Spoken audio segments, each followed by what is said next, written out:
자, 두 번째 작품, 김소월의 가는 길이라는 작품입니다. 자, 김소월 작품 앞에서도 몇 개 뭐 중학교 때도 봤을 거고, 워낙 유명한 진달래꽃이라든가, 그리고 뭐 엄마야 누나야 강변살자라든가 여러 가지가 있는데, 여기서는 이제 가는 길이라는 작품이 나왔네요. 김소월 하면 특징이 뭐였죠? 첫 번째, 민요적 성격, 그죠? 민요적 율격 이런 것들을 가지고 있죠. 3음보, 7호조, 3사조, 4사조 이런 이제 기본적인 특성을 가지고 있는 시인이고요. 그리고 주로 이제 많이 쓰는 작품들의 성격을 보면 이제 이별의 정한이라고 하는 진달래꽃 같이 그런 이제 전통적 성격을 띠고 있다는 게 이제 특징의 작품 그 작가입니다. 김정식 본명이고요. 자, 뭐 산유와 접동새, 그다음에 진달래꽃, 뭐 이제 초혼, 뭐 이런 것들이 있죠. 자, 그리고 이 작품에 들어가기 앞서 우선 뭐 작품 들어가서 봅시다. 어떤 정한이라는 우리는 대표적인 우리 전통적인 성격인 이별의 정한을 주로 다루고 있는 이제 시인이기도 하고 김소월이라는 시인이. 자, 여기 보면 이제 구성이 좀 독특한데 우선 김소월이 7호조라는 이제 음수율을 많이 사용을 하는데 이 작품 앞에 1년부터 볼게요. 자, 그립다 말을 할까 하니 그리워. 자, 첫 번째 연인데요. 자, 3글자, 4글자, 5글자. 자, 7, 5조. 그냥 갈까? 그래도 다시 더 한번. 7, 5조. 7, 5조의 성격을 띠고 있죠. 근데 여기서 보면 행을 짧게 나눠 놓은 걸 볼 수 있고, 요 밑에 저 산에도 까마귀, 들에 까마귀. 서산에는 해진다고 지적입니다. 자, 7, 5조, 7, 5조 이렇게 구분을 하는데 여기에는 행이 길게 되어 있죠. 자, 차이가 자, 우선은 첫 번째 연부터 보면 그립다 말을 할까 하니 그리워. 그리움이라는 정서적 표현을 직접적으로 표현하고 있네요. 그죠? 자, 화자의 심정을 직접적으로 지금 표현하고 있는 게 첫 번째 연에서 드러나 있어요. 근데 지금 그립다 말을 할까 하니 그리워 라고 해서 행이 원래 이제 쭉 이어지는 게 정서상으로 맞을 것 같은데 뒤로 넘겼어. 그 이유는 이제 이걸 행간걸침이라고 하는데 약간 이제 망설임의 감정 그리고 뭔가를 좀 강조하려는 이런 이제 시인의 어떤 표현적 특징이죠. 그래서 행간걸침이 드러나 있다라고 하는 부분이고요. 이 행간걸침이 드러난 이유는 행간걸침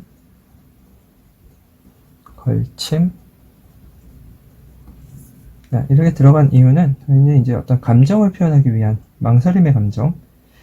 자, 그냥 한 줄로 쭉 썼던 만약에 그립다 말을 할까 하니 그리워 하고 행을 넘겼을 때 그립다 끊고 말을 할까 끊고 하니 그리워 라고 표현했을 때 전 느낌 호흡이 이제 느려지죠. 우선 자, 호흡이 느려진다는 건 지금 이 망설임의 표현 또는 안타까움 이런 것들의 표현, 그리움의 표현을 좀 더 부각시키기 위한 시적 어떤 표현법입니다. 자, 두 번째, 그냥 갈까? 그래도 다시 더 한번. 망설임을 지금 보여주고 있죠? 자, 이것도 마찬가지로 첫 번째 연처럼 자, 행을 짧게 잡으면서 어떤 망설임의 정서를 그리고 여기 맨 마지막에 나와 있는 말줄임표. 자, 말줄임표는 뭔가 더 할 말이 있는데 못한 그런 이제 표현으로 이제 사용되는 건데 어떤 여운을 드러내기도 하고요. 그리고 어떤 이제 시간이 좀 지난다라는 걸 표현할 수도 있고 갈등이 계속 지속된다. 갈등이라는 건 이제 혼자 내적 갈등을 하고 있는 갈까 말까 하고 있는 이 갈등이 계속 지속되고 있다. 라는 걸 보여주겠죠. 그래서 첫 번째 연은 이별에 대한 그냥 갈까 말을 할까 하니 그립다 라고 해서 이별에 대한 안타까움을 이야기했다면 두 번째는 어떤 망설임, 갈등 이런 게 좀 더 지속되고 있는 걸 보여주고 있는 첫 번째, 두 번째 연의 부분은 자, 우선 호흡은 느린 호흡이 되네요. 그리고 이 느린 호흡으로 인해서 망설임을 좀 더 부각시켜주고 있다. 내면의 심리에 대한 내면을 드러내고 있죠. 자, 내면을 드러내고 있다. 라는 게 특징이고, 그리고 지금 첫 번째 부분부터 뭐가 나와 있냐면 내면의 어떤 정서를 다루고 있어. 선정이라고 합니다. 보통 우리가 시의 이제 일반적인 형태는 어떤 경치를 보고, 나무나 아니면은 어떤 꽃이나 이런 것들을 보고서 너무 아름답다라고 해서 처음에 경치를 이야기하고 그 다음에 정서를 이야기하는 게 보편적인데, 이 작품 같은 경우는 정서를 먼저 이야기하고 있네요. 그게 이제 독특한 선정이 먼저 나오고, 그 뒤에 나와 있는 부분, 자, 세 번째 연에 저 산에도 까마귀, 들에도 까마귀, 서산에 해 진다고 지적입니다. 서쪽으로 해가 지고 있다고 지적인데요. 그리고 앞 강물, 뒤에 강물, 흐르는 물은 어서 따라오라고 따라가자고 흘러도 연달아 흐릅디다려 라고 되어 있네요. 세 번째 연의 이 까마귀 등장과 네 번째 연의 이 강물이라고 하는 존재들은 자, 지금 망설이고 있는 앞에 본인의 이제 내면에 대한 상황을 이야기했는데, 까마귀와 강물이 계속 야, 해 지고 있어 라고 계속 지적인데, 그리고 야, 빨리 따라와 라고 계속 흐르고 있대요. 재촉을 하고 있는, 이제 시간 별로 없어, 헤어질 시간이 다 됐어, 이제 그만해 라고 하면서 화자를 계속 재촉하고 있는 존재죠. 그래서 이 까마귀하고 강물이라고 하는 존재들은 객관적 상관물이죠. 자, 객관적 상관물. 자, 일반적인 자연물인데, 이 화자가 그런 자연물을 이제 시에 접목을 시키면서 자기의 감정을 좀 더 심화시키거나 어떤 정서적인 부분을 부각시키기 위해서 사용되는, 그래서 이 객관적 상관물을 사용함으로써 지금 이별하고 있는 이 상황, 안타까움 이런 것들을 이제 심화시키기 위한 방식이라고 보여집니다. 그래서 세 번째는 자, 빨리빨리 떠나자라고 재촉하는 까마귀에 대한 얘기가 나와 있고요. 그 다음에 네 번째는 야, 이제 그만 가자라고 따라오라고 하는 강물에 대한 이야기가 나와 있네요.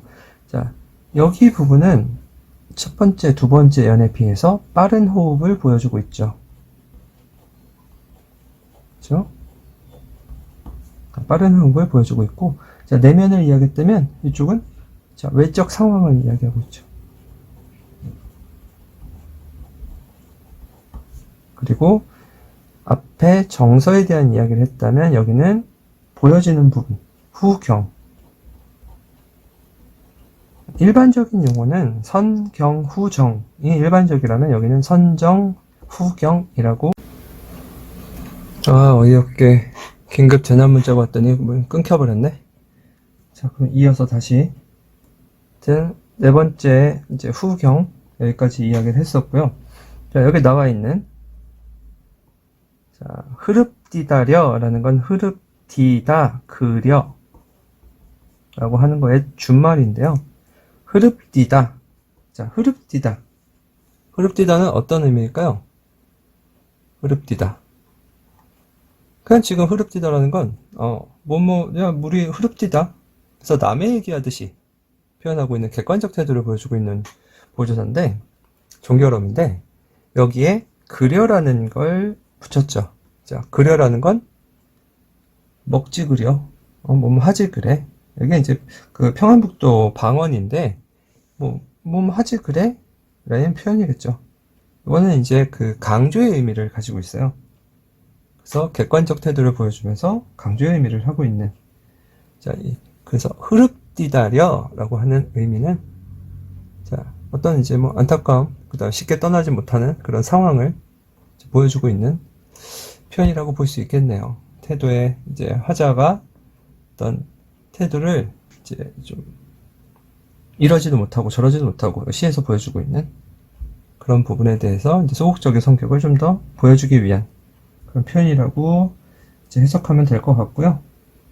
자, 첫 번째, 두 번째 여기 앞에 나와 있는 요 연과 그 다음에 세 번째, 네 번째 나와 있는 이 연이 이제 뭐 표기상으로도 정서상으로도 이제 여러 가지 대조를 드리고 있다는 거, 호흡이 느리다는 거, 아니면은 내면적 또는 외적 상황, 그리고 정서를 이야기하고 있고, 그 다음에 그 외적 상황, 경치를 이야기하고 있고, 요거를 이제 보여주는 게 이 작품의 좀 특징이고요. 그리고 김소월의 이제 대표적인 성격이지만 일반적인 시어들이 자, 유음,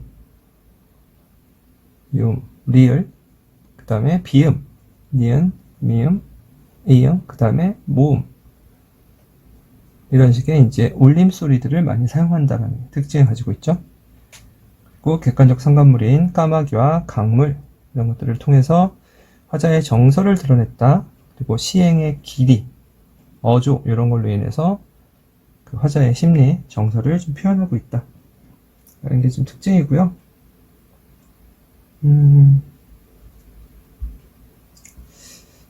네요.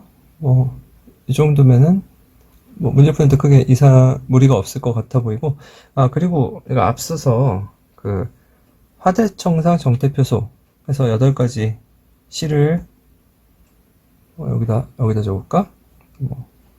자, 화대, 청상,